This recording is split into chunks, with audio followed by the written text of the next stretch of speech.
He came home early to surprise me with a vacation. Instead, he found me in bed with my boss. Now he's serving 7 years and I've lost everything. Honey, look at me. Look at this face. This is the face of a woman who had it all, and I mean all of it, and threw it into a burning trash can because I wanted to feel sparks.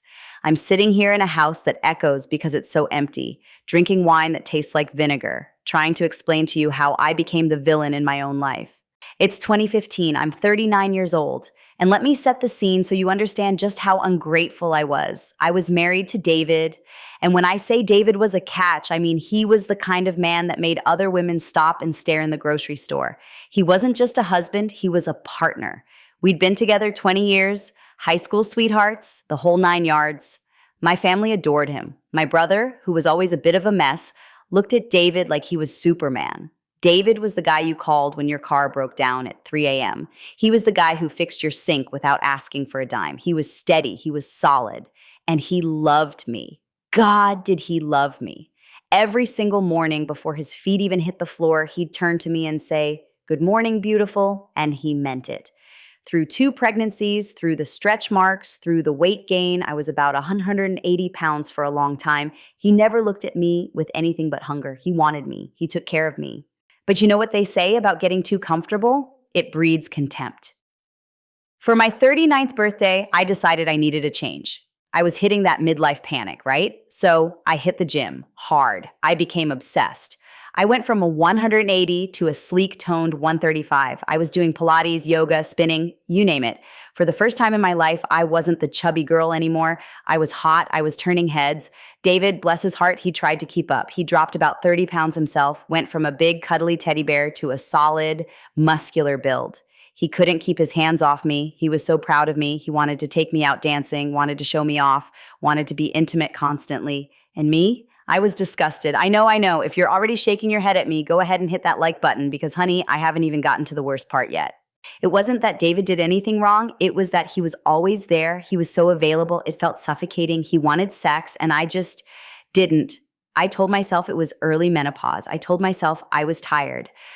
We were having sex maybe twice a month, and I treated it like a chore, like taking out the garbage. I would lay there staring at the ceiling, waiting for him to finish so I could go back to sleep. He suggested counseling.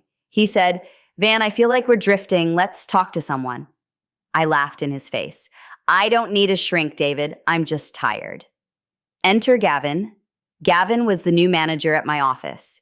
He was a few years younger, sharp suits, cologne that cost more than my car payment. He was shiny, he was new, and unlike David, who loved me unconditionally, Gavin made me work for it. It started small. A lingering look by the coffee machine, a joke that was a little too personal. Then he started flirting. At first, I played the happily married woman card. I flashed my ring, but Gavin didn't care. And honestly, I loved that he didn't care. 2 months in, I was flirting back. It was intoxicating. I felt like a teenager again. We started texting. Then we started doing lunch meetings that were just us staring into each other's eyes. I was emotionally cheating long before I ever touched him. I was high on the attention. David noticed. Of course he noticed. He knew me better than I knew myself. We had a massive fight one night. He tried to kiss me in the kitchen, just a sweet, simple kiss while he was cooking dinner, and I physically recoiled. I made a face of pure disgust. He saw it. He dropped the wooden spoon and whispered, "Do I repulse you that much?" I didn't answer. In my head, I was comparing him to Gavin. Gavin was exciting. David was boring, safe meatloaf. A week later, I agreed to meet Gavin at a cafe. I told myself, I'm going there to end it. I'm going to tell him I'm married and this has to stop. Lies. We tell ourselves the prettiest lies, don't we?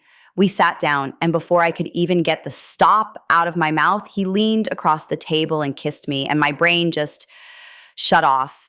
It was electric. It was wrong. It was everything I thought I was missing. That kicked off a 6-month affair. I was a different person. With Gavin, I was wild. I did things in bed that David had been begging for years. I was eager. I was insatiable. But when I went home to David, I was an ice queen. I picked fights. I criticized the way he chewed. I made fun of his clothes. I belittled him in front of the kids. My brother came to visit one weekend and pulled me aside. He said, "Van, David called me. He's crying. He thinks you don't love him anymore. He's talking about separation." That terrified me. Separation meant divorce. Divorce meant losing my house, my status, my comfortable life. I couldn't lose my safety net. So I panicked. I snapped out of the fog, or I thought I did. I decided to end it with Gavin. I quit my job immediately. I told myself, I'm going to fix this. I'm going to be the wife David deserves. I was delusional. Gavin didn't take it well. He showed up at my house with a box of my personal things from the office. David was out running errands. I let Gavin in. I told him, it's over. I need to save my marriage. Get out. He wouldn't listen. He begged. He pleaded. He said he loved me. And then he said, just one last time for the road. And because I am the stupidest woman on the face of this earth, I said yes. We went to the guest room. We didn't even make it to the bed properly. We were on the floor. I don't know how long it had been, but suddenly Gavin jerked violently. There was a sound, a sickening crack, like a baseball bat hitting a melon. I sat up, scrambling to cover myself.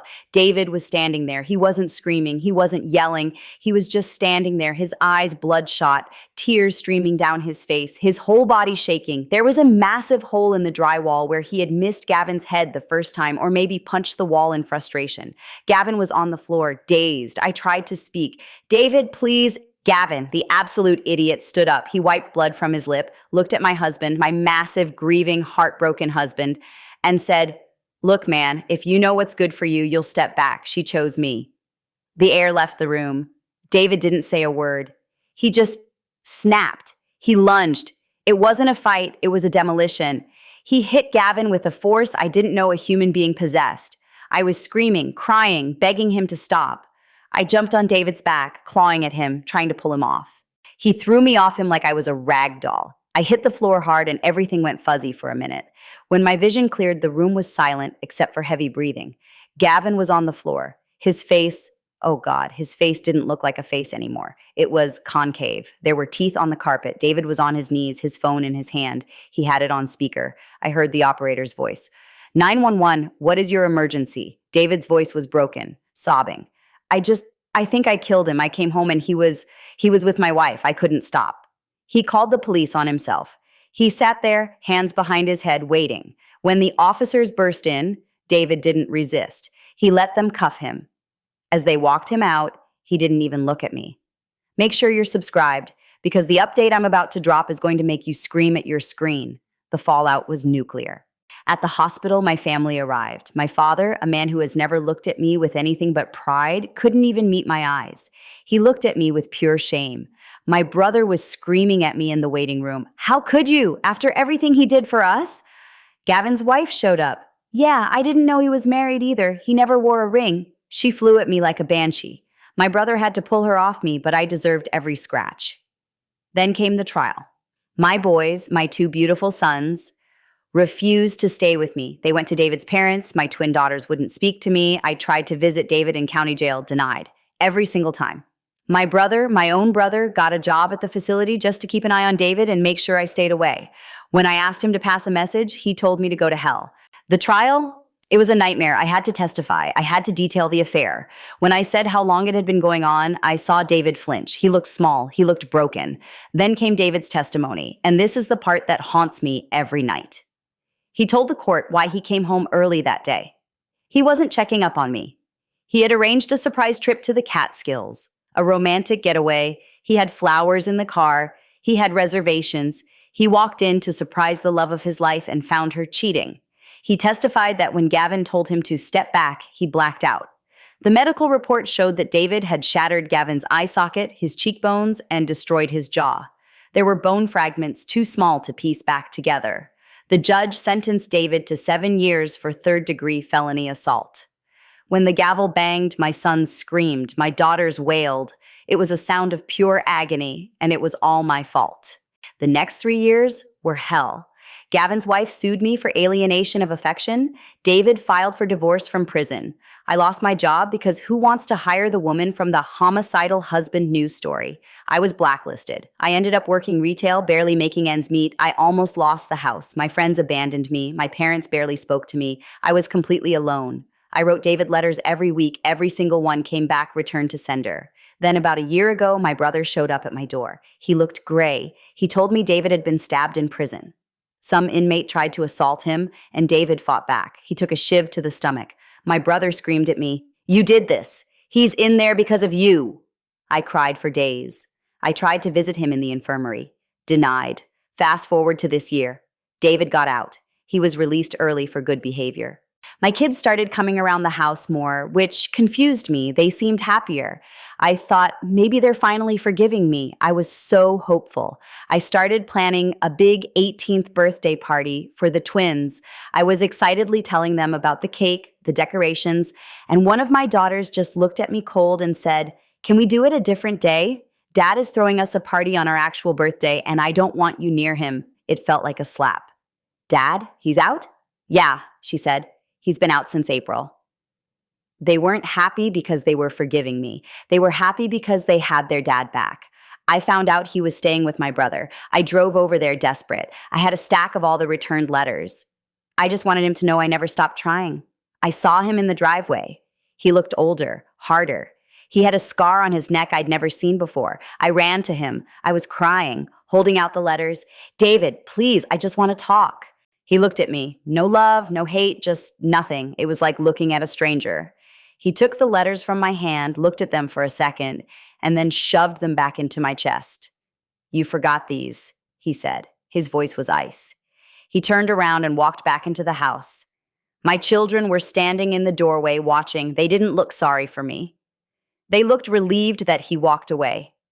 I'm sitting here now, realizing that my family is gone. They exist, but they aren't mine anymore. I am the ghost in their lives. But the story doesn't end there, because I posted this story on a forum trying to get sympathy, trying to find a way to fix this, and my son found it. My son, Leo, my baby boy. He wrote a response, and if I thought I had hit rock bottom, reading this dug a basement. Here is what my son had to say to the world about his mother. Response from Leo, the son. "I'm using a throwaway because I don't want my friends to know this trash is my reality. But I saw this post circulating and I knew immediately who wrote it. My mother wants you to feel sorry for her. She wants you to think she made a mistake. Let me tell you who my father really is, so you understand what she actually destroyed. My dad grew up in the South Bronx. He had nothing. His dad died when he was 15, and he had to raise his sisters. He fought for everything he had. He met my mom in college and treated her like gold. He wasn't a simp, he was a partner. He drilled it into our heads. You treat your wife as your equal. She is your best friend. He used to leave her notes on days that weren't even holidays, just because it's Tuesday and I love you, that kind of stuff. It was embarrassing to watch as a kid, but now I realize how rare it was.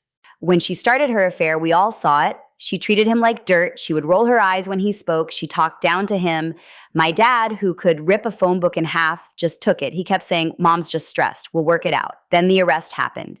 Do you know what it's like to be in high school and have everyone know your dad is in jail because your mom couldn't keep her legs closed? The shame. I moved to my grandparents' house because I couldn't stand the sight of her. When I visited dad in prison, he wouldn't look at me. He was ashamed. He told me, "I failed you, Leo. A real man thinks about consequences. I failed because I let my anger win." He was sitting in a cage apologizing to me.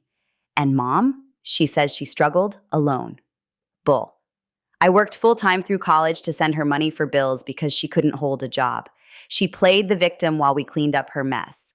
When Dad got stabbed, I almost crashed my car. I wanted to kill the guy who did it. I wanted to kill the AP. I wanted to scream at her.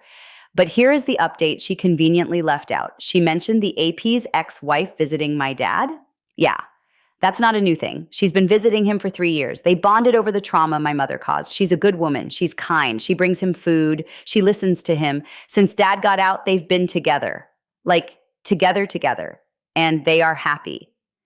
Dad smiles again. He laughs. He looks at her the way he used to look at Mom before she became a monster. Mom, if you're reading this, stop coming to the house. Stop bringing your letters. Dad threw up after you left last week. Physically threw up. The sight of you makes him sick. You want forgiveness? You want to fix the family? The only way you can help us heal is by staying the hell away. We are happy now. We have Dad back. We don't need you. Narrator. Reading that, it broke whatever was left of my heart. But the worst part, he's right. I found out yesterday that David and the AP's ex-wife are planning to move in together. They're looking at a house a few towns over. My children are helping them pack. I am the villain. I know that now. I sit in this house that used to be full of love and noise, and the silence is deafening. I have my freedom, but I am serving a life sentence of loneliness. So I have to ask you guys, is there any redemption for someone like me? Or should I just grant my son's wish and disappear for good? Let me know in the comments if you think I deserve a second chance or if karma served me exactly what I ordered.